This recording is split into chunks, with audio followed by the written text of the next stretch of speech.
जय हिंद दोस्तों। तो अक्सर आप लोगों को सबसे ज्यादा कंफ्यूजन रहता है कि सर टाइम टेबल कैसे बनाएं, तैयारी कैसे करें, जीएस की प्रिपरेशन कैसे करें, सही शेड्यूल क्या होना चाहिए, किस तरीके से हम पढ़ाई करें। कहने को तो इतनी सारी बातें हैं, ठीक है, लोग बहुत सारी बातें बोल तो देते हैं वीडियो में, लेकिन सही तरीका क्या है। तो मैं आज आप लोगों को अपने कुछ नोट्स, अपने बनाए हुए तरीके, जिससे मैंने सिलेक्शन लिया, जिससे मैं एक्साइज इंस्पेक्टर बना, जिससे मेरा ऑल इंडिया रैंक 114 आया सीएचएसएल में और हर पेपर में 50-50-50 आया। आज मैं आपको अपनी नोट्स दिखा रहा हूँ, अपने पढ़ाई हुई चीजें दिखा रहा हूँ मैं, ठीक है। मेरी हमेशा से एक आदत रही है भाई, और वो ये रही है कि मैंने कभी किताबों को बेचा नहीं। हमेशा से जो, अगर 6ठी क्लास की भी मेरी किताब है ना, आप हमेशा मेरे पलंग में देखोगे, बेड में हमेशा रखा हुआ है मेरे घर पे।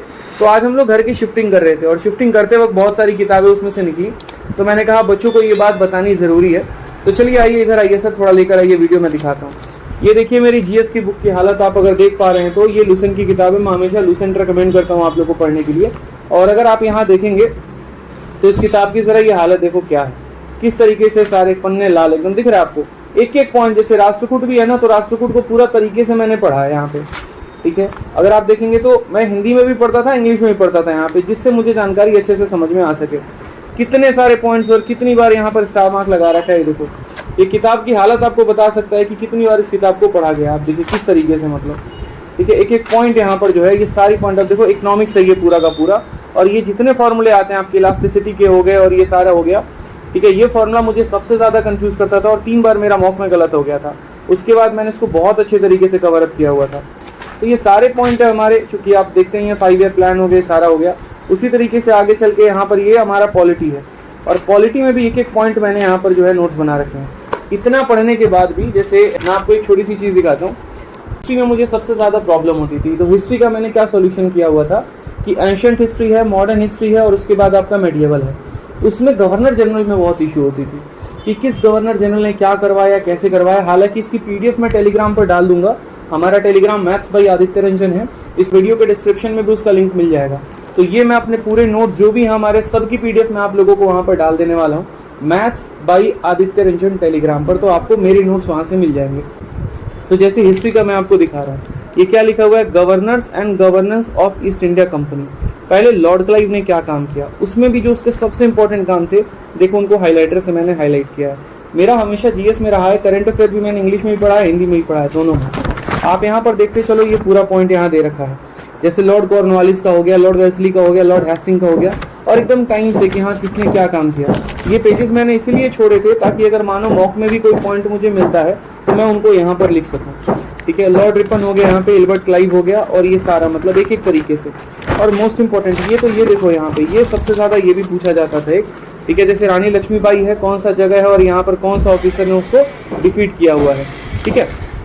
सबसे इंपॉर्टेंट मैं आप लोगों को दिखाइए, सबसे इंपॉर्टेंट आप लोगों को जो रहता था कि सर प्रिपरेशन, जैसे आप लोग भी अपने कॉपी में लिखते हो अपने नाम के आगे इनकम टैक्स इंस्पेक्टर या फिर कस्टम इंस्पेक्टर या फिर कुछ और मेरे भाई, ठीक है। और टारगेट भी आप लोग अपना अपना एग्जाम का देते हो। तो मैंने भी अपने एग्जाम का टारगेट दिया था, जिससे मैं एक्साइज इंस्पेक्टर बना। आ जाओ दिखाता हूँ, ठीक है। तो ये देखो यहाँ पे क्या लिखा हुआ है, मास्टर नोट्स फॉर सीजीएल 2019, ठीक है। ये मेरी वो कॉपी थी, और ये मैंने वजीराबाद दिल्ली में ही है, यहाँ पर डायरी बड़े सस्ते में मिल जाते हैं। जब स्पेशली आप गांधी विहार से पुल क्रॉस करते हो ना, तो वहाँ 100-150 रुपये में जो है आपको यहाँ पर डायरी दे दिए जाते हैं। तो ये जैसे 2019 की डायरी है, 2020 में आपको मिलती है 100 रुपये इस तरीके से। तो वहाँ से ले ली थी हमने। इधर आइए, ये देखो बहुत पुराना, आज से 3 साल पहले का, कलर भी उड़ चुका है इसका, ठीक है। और बाकी यहाँ पर ये देखो मैंने किस तरीके से अपना नोट्स बनाया हुआ है पूरा का, आप ये देखते चलो। ये सारे मुझे मॉक एनालिसिस करना है, 1 जनवरी की बात है, ये सभी के मॉक एनालिसिस करने हैं, किस तरीके से सारा लिखा हुआ है। अब जैसे मॉक एनालिसिस किया मैंने, और मॉक एनालिसिस में मुझे जो इंपॉर्टेंट वोकैबुलरी मिले, देखते चलो सारा का सारा मैंने यहाँ लिखा हुआ है। मुझे यहाँ पर जैसे याद नहीं हो रहा था करेंसी को लेकर, आप करेंसी में देखो मैंने कैसे लिखा हुआ है, क्रोन है, तो क्रोन हमारा करेंसी किस किस कंट्री में चलता है, तो सीडी सिंह से याद कर लिया। सी मतलब सीजेक रिपब्लिक, डी डेनमार्क हो गया, स्वीडन हो गया, इस तरीके से करके अलग अलग ट्रिक्स के माध्यम से सभी चीज़ों को हमने याद किया। उस समय आर्मी में किसका रैंक क्या होता था, इसके ऊपर भी क्वेश्चन आता था। फील्ड मार्शल किसमें, ठीक है, फील्ड मार्शल, फिर जनरल, फिर लेफ्टिनेंट जनरल, मेजर जनरल, इस तरीके से करके आपका ये सारा है। इंग्लिश में कुछ इंपॉर्टेंट हमारे फ्रेजल वर्ब हो गया, वोकैबुलरी हो गया, इडियम्स हो गया, वो सारा का सारा हमने यहाँ पर लिख रखा है। तो इस तरीके से जो है हमारे सारे पॉइंट होते थे। नेक्स्ट मैं आपको अपना देखो रीजनिंग का भी दिखा रहा हूँ। अब जैसे मैथ्स है, ठीक है, और जीएस भी है, ये सारे पॉइंट हो गए। अभी तो मेरे पास, मैं आपको सोचिए सिर्फ 1% मटेरियल दिखा रहा हूँ, ये सिर्फ 1% है। अभी तो पूरा बाकी सारा सामान मेरे बेड के अंदर में है। और अब तो मैं कुछ बच्चों को बुक्स भी दे दी है मैंने अपनी, जो तैयारी कर रहे हैं, जिनके पास उतना सक्षम नहीं है। ठीक है, जैसे मैंने अपनी मैथ्स की सारी किताबें उन बच्चों में बांट दी जिनके पास तैयारी करने के लिए किताबों तक नहीं है, पैसे तक नहीं है। ठीक है, इंग्लिश की भी अपने सारे नोट्स दे दिए, जीएस के भी सारे नोट्स दे दिए। जो थोड़े बहुत मेरे पास थे वो मैं आपसे शेयर कर पा रहा हूँ। इधर लाइए, अब मैं आपको रीजनिंग के भी अपने दिखाता है। इसमें रीजनिंग वाला पता लिखा है, ये वाला देखो आप, ये पॉइंट मैंने मोड़ रखा है। जैसे आप लोग भी ये पढ़ते होगे कि जब देश में राष्ट्रपति और उपराष्ट्रपति दोनों ही ना हो तो भारत का मुख्य न्यायाधीश कौन होता है? तो दोनों ना हो तो भारत का जो काम करता है वो कौन? तो मुख्य न्यायाधीश जो होता है वो देश का पूरा काम करता है। आप लोगों से मैं क्वेश्चन पूछता हूँ, उसका आंसर मुझे कमेंट बॉक्स में देना, पता चल जाएगा मेरे भाई यहाँ पर। ठीक है, कि आप लोगों ने कितना पढ़ा है। यदि राष्ट्रपति की असैनिक मौत हो जाए या फिर वो पद त्याग दे तो कितने माह के अंदर इलेक्शन कराना जरूरी है? जरा मुझे ये पॉइंट बता दीजिएगा। ठीक है, जरा मुझे ये पॉइंट बता दीजिएगा जल्दी से कमेंट बॉक्स में इसका आंसर।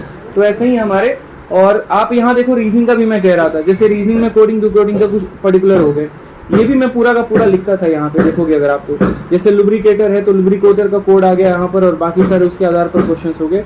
ये सारा आप देखोगे ना तो ये सारा रीजनिंग का पूरा लिखा हुआ है, एक पॉइंट यहाँ पे।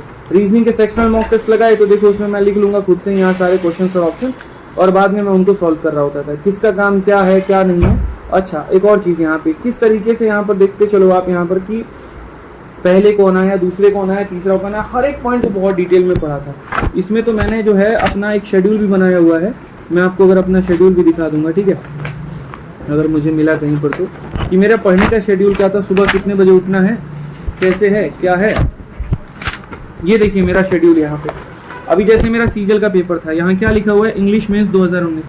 तो इंग्लिश मेंस 2019 में मैंने पूरा टारगेट कर लिया था। जैसे कुछ वीडियोस होते थे कहीं यूट्यूब पर, ठीक है, किसी टीचर के मिल गए या कहीं सर अपने बुक्स की देख ली, ठीक है, या अपने कहीं पर भी, तो उस तरीके से हमने यहाँ देख लिया। नेक्स्ट यहाँ पर बात करते हैं मेरा शेड्यूल पढ़ने का। ये आकर दिखाइए सर, इनको बच्चों को दिखाइए। 8:30 से 11:30 मुझे मैथ्स के मॉक की एनालिसिस करनी है, क्योंकि मेंस का मॉक 2 घंटे का होता था। उसी तरीके से इंग्लिश रिवाइज करना है, इंग्लिश के मॉक देने हैं, कैलकुलेशन पर काम करना है। आप कैलकुलेशन देखो किस तरीके से कैलकुलेशन होती थी रोज उस टाइम पे। ठीक है, तो ये सभी देख सकते हो। उसके अलावा आप देखो ये सारे हमारे रफ कॉपीज हैं कि जो हमने पूरा भर रखा है। मैं अभी कह रहा हूँ ना कि अभी सिर्फ 1 या 2% आपको मटेरियल दिखा रहा हूँ। एटलस भी आपका पढ़ना बहुत जरूरी है। इस पूरी एटलस में यहाँ पर इंडियन ज्योग्राफी और पूरा का पूरा मतलब वर्ल्ड मैप सारा कुछ कवर अप कर रखा है।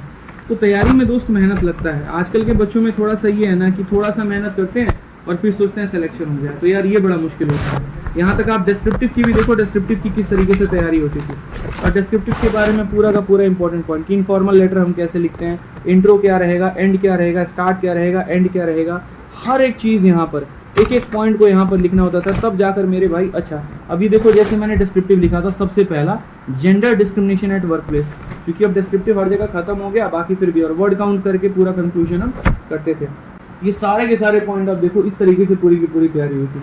एसपी बख्शी इंग्लिश की बहुत अच्छी किताब मानी जाती है। हालांकि यह ऑथर इस दुनिया में नहीं है, लेकिन इनकी किताब आज भी बहुत बच्चों के अंदर लोकप्रिय है। इस किताब से आप देखो, मैं तो अपनी वोकैब की मेड इजी वाली किताब दिखाता ना, आप हैरान रह जाते, उसके पन्ने तो फट गए भाई, इतना रगड़ा था उस किताब को। वर्ड पावर मेड इजी 100-150 की किताब आती है। इधर लाइए, ये देखिए एसपी बख्शी के वोकैबुलरी का क्या हाल किया था। ये सामने आपको नाम भी दिख रहा होगा, ये आदि, मतलब आदि मेरे दोस्त लोग मुझे बोलते हैं। ठीक है, तो ये आदि मैं हमेशा लिखता था यहाँ पे। और इसमें भी देखते चलो आप किस तरीके से, कहीं तेल गिरा हुआ है, कहीं पेंसिल से लिख दिया, कहीं हाईलाइटर से लिख दिया, तो ये सारी चीज़ें यहाँ पे लिखी हुई है, एक वोकैबुलरी। इसीलिए आप लोगों को मैथ्स पढ़ाते वक्त भी मैं आप लोगों को वोकैब बता देता हूँ पूरा का पूरा। 10,000 वर्ड पावर मेरे आज भी याद है, और एक बार भी बस इन पन्नों को पलटने की देरी है। अगर मेरा आज से 1 हफ्ते बाद भी सीजल का पेपर हो, मुझे मात्र 1 हफ्ते चाहिए, 10-15 मॉक लगाएंगे, रिविजन हो जाएगा, इंग्लिश तैयार, मैथ्स तैयार, काम खत्म, सिलेक्शन हो जाएगा। तो तैयारी इस तरीके से करो दोस्त यहाँ पर ना कि आप कभी भी मतलब अपने आप को बैक जोन में लेकर आ सकते हो। थोड़ी सी मेहनत करनी पड़ती है, हर चीज़ का ओवरऑल रणनीति भाई बनाना पड़ता है। बिना मेहनत के सिलेक्शन नहीं होता है, हर किसी का अपना अपना तरीका है। ये मेरे कुछ तरीके थे जो आप लोगों के साथ मैंने शेयर किए। इनकी पीडीएफ्स मैं आपको टेलीग्राम पर डाल दूंगा, ज्वाइन कर लेना, मैथ्स भाई आदित्य रंजन। ठीक है, बाकी आप लोग वीडियो के कमेंट बॉक्स में ज़रूर बताना कि कैसा लगा, और अगर कुछ ऐसी वीडियो आप और चाह रहे हो तो मेरे पास और भी स्टेप्स हैं अपने तैयारी के समय करते हुए दिखाने की, वो भी मैं आप लोगों को ज़रूर दिखाऊंगा। ठीक है, तो मेहनत करो, मेरी दुआएं आप लोगों के साथ है। भगवान करे आप सभी का सिलेक्शन हो, बहुत कामयाब आप लोग लाइफ में आगे बढ़ो। बस ऐसे ही डट के मेहनत करते रहो दोस्तों। धन्यवाद।